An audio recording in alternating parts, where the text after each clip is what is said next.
Hello everyone, তো এটা হলো গিয়ে রিয়ামের অ্যানুয়াল ফাংশনের সেকেন্ড পার্ট। তো ওরই ডান্স চলছে। ওই যে গান তো তোমাদের সাথে শোনাতে পারবো না যেহেতু কপিরাইটের ভয় আছে। আর ইনি হলো দেবরাজ ঘোষাল, টলিউডের বড় কোরিওগ্রাফার। তো ওই যে তোর বাপ এসেছে যে গানটা দেবের, তো উনি কোরিওগ্রাফার করেছিলেন ওটাতে। তো আরো অনেক সেলিব্রিটি এসেছিলেন, আর ওনার নামটা আমার ঠিক মনে পড়ছে না।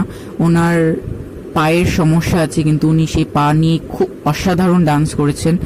আর উনি অ্যাজ আ গেস্ট এসেছিলেন পাঠশালা ইনস্টিটিউট অ্যানুয়াল ফাংশনে। আর উনি ডান্স বাংলা ডান্সের আই গেস্ট পার্টিসিপেটও ছিলেন। কোন সিজন আর আমার ঠিক মনে নেই এটা, কিন্তু উনি ডান্স করেন, মানে খুব সুন্দর ডান্স করেছেন উনি।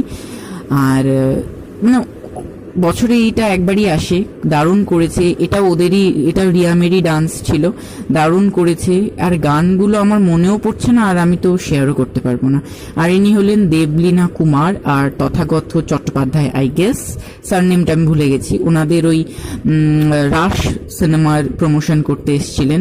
তো কে কে রাশ সিনেমাটা দেখেছো অবশ্যই কিন্তু কমেন্ট করে জানিও। আর ফাংশন কিন্তু শেষের পথে, মানে এটা লাস্ট যেটা সবাই মিলে করে থাকে যে পারফরমেন্সটা, ওটাই ছিল। আর দারুণ কাটলো সন্ধ্যেটা, খুব ভালো কাটলো।